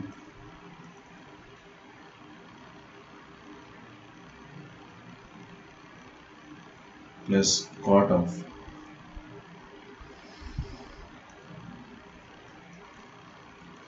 5x plus 3। ठीक है, multiple correct है, more than one correct भी हो सकता है, एक से ज़्यादा भी करेक्ट हो सकते हैं। बताइए।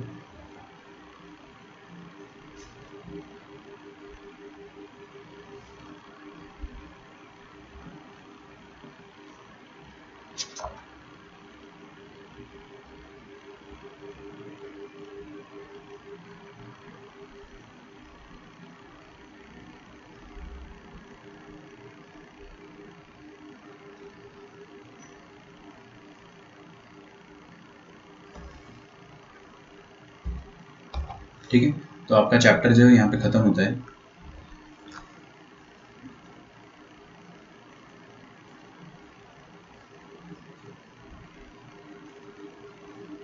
लिखिए आगे सम जनरल पॉइंट्स। कुछ जनरल पॉइंट्स मैं आपको बता देता हूँ जो हमको बहुत काम आएंगे, है ना, जो अपना मतलब एक तरीके से चैप्टर का समरी हो जाएगा, है ना। लिखिए 1,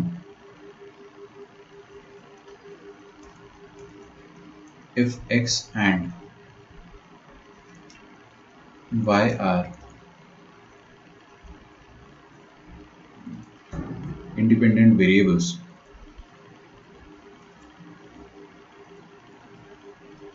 then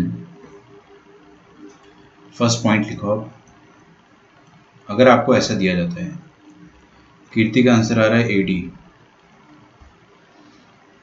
A and D are periodic, okay. अगर आपको ऐसा दिया जा रहा है कि f of x into y बराबर है f of x plus f of y के, तो इसका मतलब क्या हो जाएगा कि आपका जो फंक्शन है वो कुछ log x टाइप का फंक्शन रहेगा, या आपका फंक्शन 0 रहेगा, है ना। निखिल आपका आंसर आया है A और फिर आया है D, अलग अलग आया है। ऋतुजा का आंसर AD आ रहा है। अगर आपने एक क्वेश्चन कर लिया तो you can be very happy कि आपको पीरियोडिसिटी के क्वेश्चंस जो है अब बहुत आसानी से सॉल्व हो जा रहे हैं आप लोगों से, है ना। तो ये वाला क्या हो गया, x माइनस ब्रैकेट x, ये तो पीरियड, ये होता है fractional part of x and this is definitely periodic. First वाला फंक्शन तो डेफिनेटली क्या है, पीरियोडिक है। तो दिस इज पीरियोडिक। यहाँ पे आते हैं लीनियर खिलवाड़ नहीं हो, x के साथ नॉन लीनियर खिलवाड़ हो गया, नॉट x। ये हो गया एल्जेब्रिक फंक्शन इनटू पीरियोडिक, तो ए periodic into periodic will be A periodic, तो ये भी पीरियोडिक नहीं। tan ऑफ, हाँ ये पीरियोडिक है बिल्कुल, ये भी पीरियोडिक है। इसका पीरियड क्या हो जाएगा π/6 और इसका पीरियड π/5। हाँ π/6 और π/5 का एलसीएम निकाल लेंगे अपन आराम से। π/5 और π/6 का एलसीएम क्या आ जाएगा, वो आप आराम से निकाल लेना। तो पीरियोडिक तो ये भी होगा, तो A and D is your correct answer. ठीक है, अब ये जो 4 पॉइंट्स है वो मैं एक चैप्टर का समरी लिखवा रहा हूँ आपको कि अगर x और y इंडिपेंडेंट वेरिएबल्स है ना, तो अगर आपको कभी भी ऐसा दे देगा क्वेश्चन में कि if f of x y is equal to f of x plus f of y, तो इसका मतलब ये क्या हो रहा है कि अंदर के आर्ग्यूमेंट जो है वो एडिशन में जा रहे हैं, तो ऐसा लॉग में होता है। तो आपका फंक्शन जो होगा ना वो k log x टाइप का होगा, k ln x टाइप का होगा, या तो फिर फंक्शन 0 होगा, है ना। ये अपन एक डायरेक्ट कंक्लूजन ले सकते हैं, ये क्वेश्चन सॉल्व करने में काम आता है। और अगर आपको ऐसा दिया जाता है कि f of x into y is equal to f of x into f of y, ऐसा कौन से टाइप के फंक्शन में होता है सोचो। ये होता है x to the power n type के फंक्शन में, where n belongs to real number, या तो वो फंक्शन जीरो होगा, है ना। ठीक है, ये ज़्यादा समझाने वाली बात नहीं है और ज़्यादा समझने वाली बात भी नहीं है, डायरेक्ट रिजल्ट है कुछ कुछ कि अगर आपको ऐसा फंक्शन दिया जाए तो हाँ आप लोग ऐसा सोच लो। अगर मान लो ऐसा दिया जाए कि f of x plus y बराबर है f of x into f of y के, तो इधर देखो 2 मिनट प्लीज़, हाँ आगे देखो। ऐसा कब होता है कि आपके जो आर्ग्यूमेंट्स है वो इधर तो एडिशन में है, लेकिन यहाँ पे वो इंडिविजुअल फंक्शन पावर वाले में होता है। अरे भाई अगर मैं बोल दो ई की पावर एक्स प्लस ई की पावर वाई, ये इसको मैंने बोल दिया f of x plus y, इसको आप ऐसा भी तो लिख सकते हैं ई की पावर एक्स इंटू ई की पावर वाई, मतलब ये क्या हो गया एफ ऑफ एक्स, ये हो गया एफ ऑफ वाई। तो मतलब आपका जो फंक्शन होगा वो कुछ पावर टाइप का, एक्सपोनेंशियल टाइप का फंक्शन होगा। एक्सपोनेंशियल टाइप के फंक्शन कैसे लिख सकते हैं अपन, ए टू द पावर के एक्स, कुछ के भी तो हो सकता है, और यहाँ पे जरूरी थोड़ी कि ए होगा हमेशा। ठीक है चलिए, और लास्ट पॉइंट जो होगा that will be f of x plus y is equal to f of x plus f of y. अगर आपको ऐसा दिया हुआ है तो इसका मतलब क्या है, आपका function simple plain and simple linear function है। ठीक है, इसका मतलब ये हो गया कि फंक्शन लीनियर फंक्शन है। जैसे कि एक फंक्शन है अपने पास 3x प्लस 3y, है ना। मान लो मैं इसको क्या कहता हूँ, f of x plus y कह देता हूँ। तो इसको आप ऐसा भी लिख सकते हो, पहले ये 3 ऑफ एक्स प्लस वाई था, इसको आप ऐसे भी लिख सकते हो 3 of x plus 3 of y. Now this is f of x and this is f of y. तो अपन ने क्या करा कि मान लो आपको कभी क्वेश्चन मिलता है, आप जेई का एग्जाम देते हो, जेई के एग्जाम में आपको बोलता है कि if there is a function such that f of x plus y is equal to f of x plus f of y, तो आपको तुरंत चमक जाना चाहिए कि अच्छा फंक्शन लीनियर होगा, है ना। ऐसा तभी होता है, जैसे मान लो आपको थर्ड वाला पॉइंट जैसा क्वेश्चन बन के आता है कि f is a function such that f of x plus y is equal to f of x into f of y. तो ये प्रोडक्ट से, सम से प्रोडक्ट कब जाता है, जब एक्सपोनेंशियल फंक्शन है ना, ऐसी कुछ हरकत हो। तो ये कुछ डायरेक्ट रिजल्ट है ना, ये पढ़ाया नहीं जाता है, ये बच्चा खुद ही डिड्यूस करता है, बट इसका एक डायरेक्ट रिजल्ट मैंने बना के आपको लिखवा दिया है। ठीक है चलिए, तो हमने बहुत ज़्यादा डिटेल में फंक्शंस चैप्टर को पढ़ा है, मतलब कितने क्वेश्चंस करे हम लोगों ने, टोटल 21 लेक्चर्स लगे अपने को उसको कंप्लीट करने में, विच इज़ टू मच, बहुत ज़्यादा है वो, है ना, बट वर्थ है, इतना लगता ही है।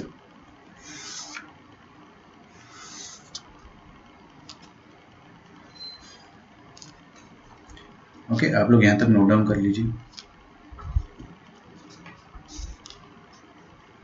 तो बाइनरी जैसे कि कीर्ति कह रही थी वो अपन करेंगे बाद में, है ना, पूछा नहीं जाता है वो, लेकिन हम लोग बाद में देखेंगे। शिफ्टिंग समझ में आ गई आपको? चलिए एक बार शिफ्टिंग का मैं आपको वो बता देता हूँ, लिखिए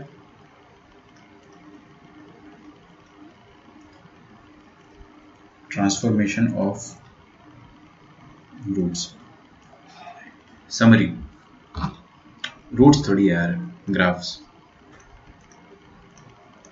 ये भी काइंड ऑफ समरी है, तो आप इसको बस मस्ती के साथ सुनना, ज़्यादा लोड नहीं लगेगा।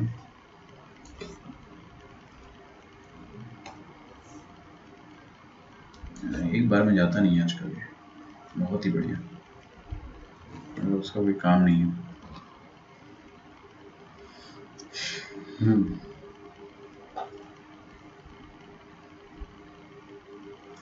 लिखिए 5-10 मिनट में हो जाएगा, 5 मिनट में हो जाएगा। लिखिए वर्टिकल शिफ्ट, वर्टिकल शिफ्ट। अगर मान लीजिए कि आपके पास फंक्शन है y is equal to f of x, है ना, तो अगर आपने ऐसा कर दिया कि y is equal to f of x plus a कर दिया, प्लस ए कर दिया, तो इसका मतलब क्या हो जाएगा, इसका मतलब हो जाएगा कि graph will be shifted a units upwards, है ना, और माइनस ए कर दिया, लिख दो अपवर्ड या डाउनवर्ड, अपवर्ड या downwards depending on sign of a. अरे भाई ए पॉजिटिव हो तो ऊपर जाएगा, नेगेटिव हो तो डाउनवर्ड जाएगा। इसको कहते हैं वर्टिकल शिफ्ट, हॉरिजॉन्टल शिफ्ट।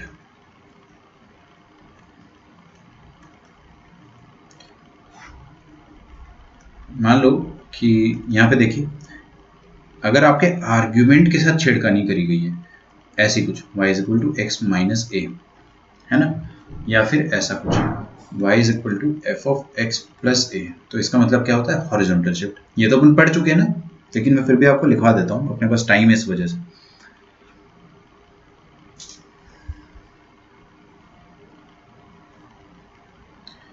तो इसको कहते हैं अपन हॉरिजॉन्टल शिफ्ट। इसको भी क्या कहेंगे अपन, हॉरिजॉन्टल शिफ्ट।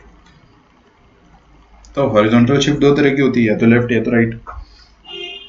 तो माइनस वाले में होती है राइट और प्लस वाले में होती है लेफ्ट। इसको याद रखने का आसान तरीका बताता हूँ मैं, बहुत इजी, ठीक है। अगर आप सुन लोगे 2 मिनट तो फिर मैं आपको समझा दूंगा एक बार में, सुनना ध्यान से। x माइनस है ना, मान लो कि अपने पास साइन x था, है ना, एक फंक्शन, और एक फंक्शन है हमारे पास साइन ऑफ x माइनस 3। बहुत इजी, देखो यहाँ पर ये जीरो कहाँ पर होगा, x इज इक्वल टू 0 पर। तो आपका ग्राफ जो है वो ऐसा निकल रहा है, 0 से 0 पर ये 0 होगा, ठीक है। अच्छा ये वाला ग्राफ 0 कब होगा, 3 पर, है ना। तो आपका ये वाला जो पॉइंट है ना, इस पॉइंट को पकड़ के आप, ये जो पॉइंट है इसको पकड़ के आप 3 पे रख दो, तो ये आपका ग्राफ था। अब ये ग्राफ 3 यूनिट पे शिफ्ट हो जाएगा, ये 3 पे 0 हो रहा है ना, तो ये 3 पे शिफ्ट हो जाएगा। तो आपका ग्राफ ऐसा हो गया, पहले यहाँ पर था, अब ये 3 पर चला गया, तो राइट हुआ या लेफ्ट, राइट शिफ्ट हुआ। फील समझ में है आपको, ये जो आर्ग्यूमेंट है ना, इसको आप 0 की तरफ पुट कर दो, तो ये x माइनस 3 को 0 पुट करा तो x कितना आ गया, 3। तो अब कहाँ शिफ्ट हो गया, 3 राइट आता है या लेफ्ट, राइट आता है, तो राइट पे शिफ्ट आ गया। समझ में आ रहा है।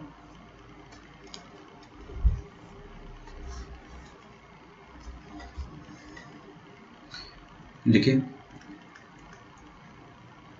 हॉरिजॉन्टल स्ट्रेच, ये सब मैंने आपको कल समझाया था बट मैंने आपको लिखवाया नहीं था। और स्क्वीज,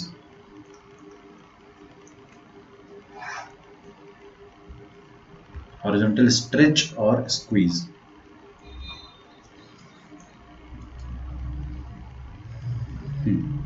मान लीजिए अपने पास फंक्शन था y is equal to f of x, है ना।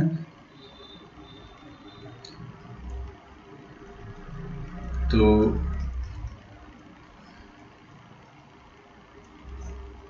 स्ट्रेच कब होता है, जब आप x की जगह कुछ a टाइम्स x डाल दोगे तो वो स्ट्रेच या स्क्वीज हो जाएगा, है ना। जैसे कि एग्जांपल ले लेते हैं, y is equal to sine x, और ये लिख लो y is equal to sine of 3x। तो y is equal to sine x ऐसा ग्राफ है ना। This is the graph y is equal to sine x. ये पॉइंट क्या होगा, 0 पाई एंड 2 पाई। अच्छा 3x की जगह चलो 2x डाल देते हैं ना, थोड़ा आसान पड़ेगा अपने को। तो अगर मैंने 2x बनाया तो अभी आपको पता है कि जो आपका ग्राफ होगा, देखो ध्यान से, ये पहले कहाँ 0 हो रहा था, पाई पर, अब कहाँ 0 होगा, ये 2 है ना, तो हाफ से डिवाइड कर दो, मतलब 2 से डिवाइड कर दो, तो पाई बाई 2 पर। तो अब आपका जो ग्राफ होगा ना वो ऐसा बन जाएगा। दिख रहा है आपका ग्राफ जो है वो स्क्वीज हो गया है, ग्राफ स्क्वीज हो गया है। देखिएगा पहले ये पॉइंट पाई बाई 2 हुआ करता था, अब पाई बाई 2 पर ये 0 हो रहा है, ठीक है, ये पाई बाई 2, और ये पॉइंट पहले पाई हुआ करता था, तो अब ये पॉइंट क्या हो रहा है, अब यहाँ पर पाई आ गया, लाइक दैट। तो आपका ग्राफ दिख रहा है आपको, ये जो थोड़ा सा स्क्वीज हो गया, स्क्वीज मतलब छोटा हो जाना, श्रिंक हो गया है ना। और अगर y is equal to sine of x by 2 कर दूंगा मैं, तो ये ग्राफ स्ट्रेच हो जाएगा, है ना। अगर x बाई 2 कर दिया मैंने तो ग्राफ क्या हो जाएगा, स्ट्रेच हो जाएगा और बड़ा हो जाएगा। तो यहाँ पर क्या हो जाएगा, इधर ग्राफ हो जाएगा स्ट्रेच, TCH, और बड़ा हो जाएगा। ठीक है, तो ये पॉइंट अब 2 पाई यहाँ पे आ जाएगा।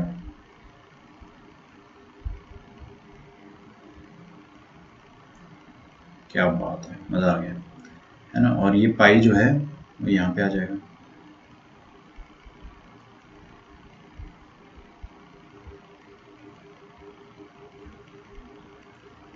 है ना, तो इसको अपन कहते हैं स्ट्रेचिंग ऑफ ग्राफ। ठीक है, आप चाहे तो इसको यूट्यूब में से देख के नोट डाउन कर लेना, आप समझने का काम कर लो बस यहाँ। ठीक है, ये तो हॉरिजॉन्टल स्क्वीज या स्ट्रेच हो गया। अब वर्टिकल कैसे होता है, वर्टिकल स्ट्रेच और स्क्वीज। वर्टिकल स्ट्रेच या स्क्वीज होता है ऐसे, मान लो कि अपने पास फंक्शन है y is equal to f of x. अगर आपने इसको y is equal to a times कुछ मल्टीप्लाई कर दिया तो इसका एम्पलीट्यूड इंक्रीज हो जाएगा। ठीक है, तो लिख लो एम्पलीट्यूड विल बी इंक्रीज्ड। थोड़ा समझ में आ जाता है ना एम्पलीट्यूड से। ठीक है, जैसे हमारे पास फंक्शन था y is equal to sine x और y is equal to 3 sine x, तो दोनों में क्या फ़र्क रहेगा, दोनों में बस ये फ़र्क रहेगा कि आपके पास जो साइन एक्स का ग्राफ है वो ऐसा रहेगा। ठीक है, लाइक दिस, साइन एक्स का ग्राफ कुछ इस तरह से रहेगा और 3 साइन एक्स का जो ग्राफ रहेगा वो कुछ इस तरह से रहेगा।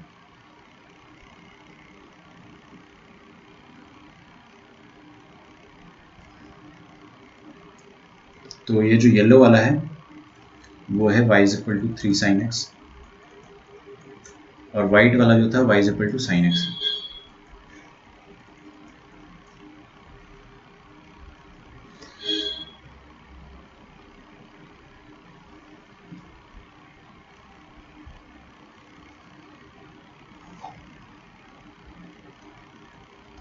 अगला लिखो वर्टिकल फ्लिप। थोड़ा सा बोल के बहुत कुछ पढ़ा दिया मैंने। y is equal to f of x और y is equal to minus f of x कर दिया आपने, अगर माइनस एफ ऑफ एक्स, तो इसका मतलब क्या हो जाएगा कि ग्राफ आपका ऊपर वाला नीचे, नीचे वाला ऊपर। एग्जाम्पल देख लो, मान लो ये ग्राफ था आपका y इज इक्वल टू, कुछ एक ऐसा ग्राफ ले लेते हैं। ठीक है, ये है आपका graph y is equal to function f of x का, कुछ भी रैंडमली ले लिया। तो माइनस एफ ऑफ एक्स का क्या हो जाएगा, बड़ा इजी है। देखो ये नीचे वाला जो है इसका ऊपर रिफ्लेक्शन ले लो, ऊपर वाले का नीचे ले लो, तो ऐसा आप करोगे ना।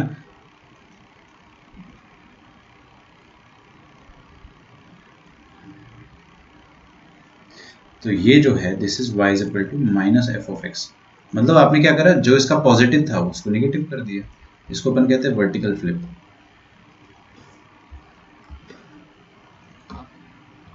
ठीक है,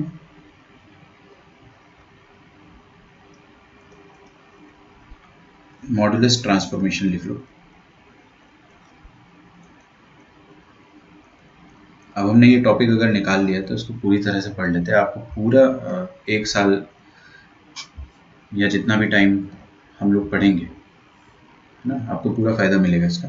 मॉडुलस ट्रांसफॉर्मेशन मतलब क्या होता है, जैसे कि अपने पास मान लो कि y is equal to sine x है ना, तो साइन एक्स का ग्राफ कैसा रहेगा बच्चों, ऐसा, है ना। और अगर मैं अब यहाँ पे बोलता हूँ y is equal to modulus of sine x, तो इसका ग्राफ कैसा रहेगा अपने पास, मॉडुलस ऑफ साइन एक्स का ग्राफ हो जाएगा कुछ इस तरह से कि जो नीचे वाला हिस्सा है उसको भी ऊपर ले आओ, मतलब सब कुछ पॉजिटिव बना दो भाई, सब कुछ पॉजिटिव बना दो, दैट्स इट। तो this is y is equal to mod sine x, ये y is equal to sine x. अगर आप लिख पा रहे हो तो अच्छी बात है, नहीं लिख पा रहे हो तो चिल मारो, लास्ट 10 मिनट्स का रिकॉर्डेड वीडियो देख लेना। ठीक है,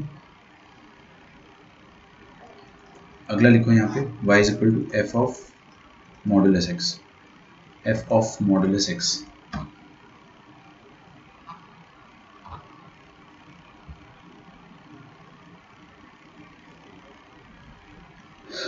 ठीक है, एफ ऑफ मॉडुलस एक्स में क्या होता है, अच्छा ये यहाँ पे एक बार लिख लो, मॉडुलस ट्रांसफॉर्मेशन ये था y is equal to modulus पूरे फंक्शन पर मॉड लेना और सिर्फ आर्ग्यूमेंट पर मॉड लेना, और पूरे फंक्शन पर मॉड ले लिया अपन ने, क्या कर दिया मतलब कि reflection about y axis, sorry x axis, ठीक है। इसका मतलब क्या हो जाएगा, रिफ्लेक्शन अबाउट y एक्सिस। जैसे हमारा ग्राफ मान लो कि ऐसा है, थोड़ा इस तरह से ग्राफ है अपना, है ना। तो ये मान लेते हैं अपने पास क्या है, y is equal to f of x. तो y is equal to f of mod x क्या हो जाएगा वो देख लीजिए। इसका मतलब ये हो जाएगा कि आप जो भी x डालेंगे वो अपने आप नेचुरली पॉजिटिव हो जाएगा। तो जो पॉजिटिव वाला ग्राफ था आपका वही मिलेगा पीछे भी। तो इसका आपको रिफ्लेक्शन ले लेना है बस। पॉजिटिव डायरेक्शन में इतना ग्राफ था, इसी का बस रिफ्लेक्शन ले लेंगे हम, ना। तो इसका रिफ्लेक्शन कुछ ऐसा आ जाएगा। तो this is f of mod x, खत्म, ठीक है।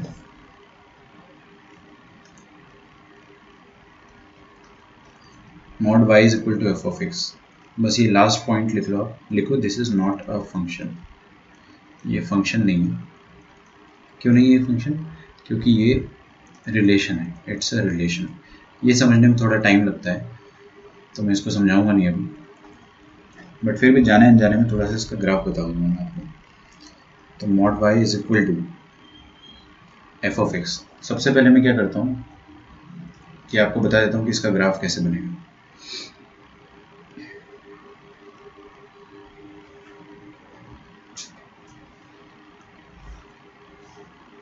मान लो हमारे पास ग्राफ ऐसा है ना। तो आपको करना क्या है कि जो नीचे वाला हिस्सा है ना उसको निगलेक्ट कर दो, उसको हटा दो इक्वेशन से, है ना। और बचे हुए पोर्शन का सबका परछाई ले लो, तो दो दो परछाई आती है यहाँ पे ना। तो ये वाला पार्ट आपको बहुत अच्छे समझ में अभी नहीं आएगा क्योंकि मैंने इसको डिटेल में नहीं बताया। ये ले लिया और इसकी परछाई ले ली, इसको निगलेक्ट कर दिया, इसको अपन ने हटा दिया, ये बचा यहाँ पे, ये ले लिया और इसकी परछाई ले ली। तो दिस इज द ग्राफ। ये फंक्शन नहीं है, क्यों, क्योंकि आप वर्टिकल लाइन खींचोगे, दो वैल्यू, एक के दो रिफ्लेक्टर है, एक एक्स के दो वाई आर है, एक के दो आउटपुट नहीं आ सकते, this is not a function, ठीक है। तो बस यहाँ पे अपना जो लेक्चर है वो खत्म होता है। सारे ग्राफ अपन ने देख लिए, कल मैं आपको ग्राफिकल होमवर्क दूंगा, ये लास्ट वाला जो है उसको मैं एक बार और अच्छे से समझाऊंगा बाद में, है ना। ठीक है, तो आपका होमवर्क रहेगा अभी मॉड्यूल पूरा सॉल्व करना है आपको, है ना। चलो पूरा मत करो, मैं आपको क्वेश्चन सेलेक्ट करके देता हूँ, ठीक है। आज का लेक्चर आप लास्ट के 10-15 मिनट जो है ग्राफिकल वाला, उसको एक बार यूट्यूब से आप फिर से नोट डाउन कर लेना, है ना। इतना तो कर ही सकते हो, ठीक है। फिर अपन कल मिलते हैं, बाय बाय।